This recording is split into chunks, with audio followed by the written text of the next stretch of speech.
welcome everyone to another episode of Iron Age Marketing. I am Nicky P here as always. My guest today is Dicebag of Dicebag Games. How are we doing there, boss? We're doing good, I suppose.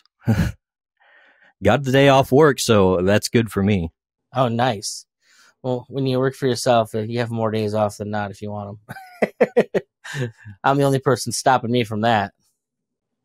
So we have a new wrinkle here, folks. As you can see, I am talking to a person that is a big screen in front of us as another person, some type of evil robot, half robot overlord.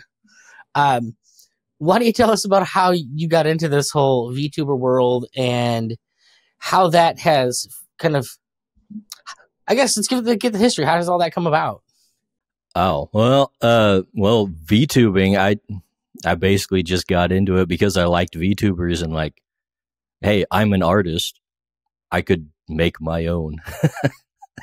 So I did. That's basically all there is to it.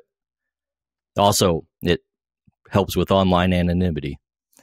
You feel like online anonymity is an important feature? Is that like a function of today, or is that just something that like you've always been into? Well, ever since the internet started coming around back when I was young, the mantra was don't give any personal information out online, and that's what all the boomers would tell kids.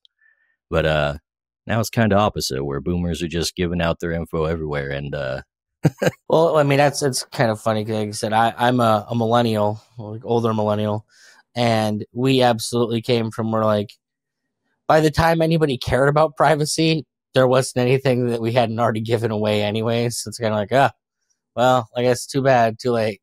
Yeah, well, I at least try not to publicize too many things about me personally, but keeping my face out of there is one thing that helps. The reason I do kind of bring that up is certainly like when you're talking about marketing, one of the things that I always kind of go after with my clients is to be authentic, be real, don't pretend to be people you're not, because it just gets harder, and eventually you're going to do a lot of dealing with people that you don't want to deal with if you're pretending to be something. Does having that anonymity, do you feel like that impedes your ability to be authentic with people, or does it help you kind of hone in who the online character persona, or maybe even let you be a little bit more free about who you actually are? Like I'm definitely a big introvert type, so like having a degree of kind of separation between like me and the audience or whatever, people online, kind of frees up my my ability to say things that I might not otherwise. I'm definitely more reserved in real life than I am like when I'm online and all that. Well, it's definitely interesting. So for you, like because of your natural personality, it actually helps you be more authentic, to kind of have that freedom to be more open without like fear of repercussions on kind of coming back at you. Yeah, I think that's a very common thing amongst VTubers. A lot of them are like big introverts, but they'll get on a stream and start making poo poo pee pee jokes and all that, but not something they do in real life. Yeah, so some of us, we'll do whatever we're gonna do. Now, kind of moving past that, you're a game designer. It's one of the things I kind of wanted to talk to more of you guys on, like, because I'm a big fan of role play games, and I've talked to a lot of comic book creators. I've talked to a lot of fantasy and science fiction authors on here, but like game people are a little bit more harder to kind of pin down, I guess. So how did you kind of fall down that path? Why wouldn't you go with something like, I guess, that doesn't take quite so much effort? You could, as opposed to like writing a book, you're going to create probably 10 books worth of material to, do your thing. I'm not so sure if it's so easy. Like the main thing I would say is I'm not like a storyteller.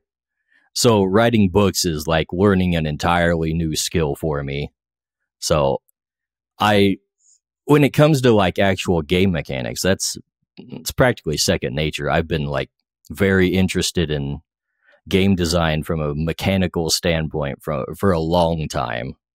Like I was way into like reading articles on Magic the Gathering and D&D back in well, probably decade or so ago when I was really into those games more. Well, mostly Magic. But yeah, I've really steeped myself in that kind of information. So that's kind of the natural path for me. Also, just the fact that I also do art means that like my core skills are just making rules and making art, and that's pretty much all you need for like tabletop game design. So I figured that was my best entry into any kind of creative work, was that avenue. So then my next question would be, just given we're in the era of, big brash imagery and movement and everything's got to be videos, why would you gravitate towards tabletop as opposed to like, trying to get into, the video game space? Barrier to entry, mostly. I don't have to learn coding when I'm doing tabletop games. And that's the main thing. Otherwise, I'd definitely be doing video games. But, just ever since I've been like working real jobs in life, I've been working like a lot of overtime and all that. So learning art and stuff like that was already time consuming enough. So I didn't want to pile on coding and all that on top of it as well before I started getting into actual putting out product. Okay, now you kind of mentioned that it sounds like Magic the Gathering and Dungeons and Dragons were the introduction to like gaming. Is that like, would those be like your favorite types of tabletop games, or like what is the game out there now that you would say best represents like your taste and style in gaming? That's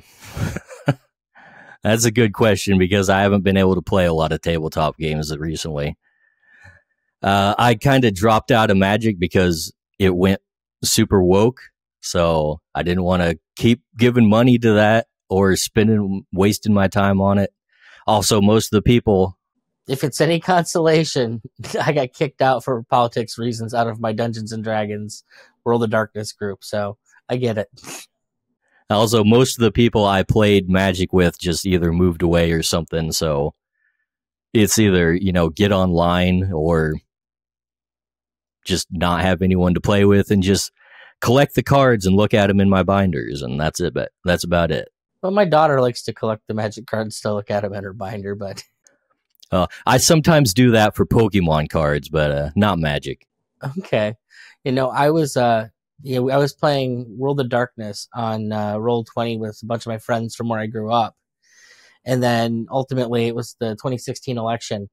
And, my belief that, we probably shouldn't go attacking people that haven't like actually attacked or said they're even going to attack you, which made me a Nazi. And no more online gameplay for me, sadly. It was rough.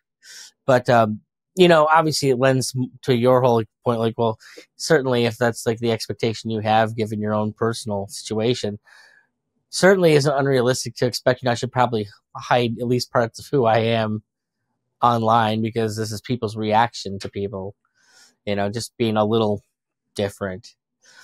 So, understanding where you come from, tell me a little bit about your game.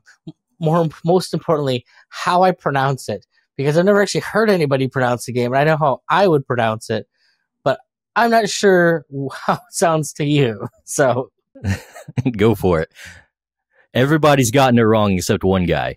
I mean, personally, I would just say it's a fun way of saying creatures, but you are correct. It's just a goofy spelling of creatures. It's a portmanteau of crystal creatures, actually. So interesting. That was the original working title, but I didn't want to stick to that, so I just kind of smashed them together. Okay. And tell us a little bit more about what this game is. Like, to me, like I look at it, it feels so almost like a Pokemon type of game but it seems like there's definitely some more involvement than that. Well, yeah, it's definitely Pokemon style, but I'm bringing in a lot of other influences because, frankly, the gameplay of Pokemon games is not the best part of it. But I do like the monster collecting stuff. I like the general style of the creatures and stuff that they have.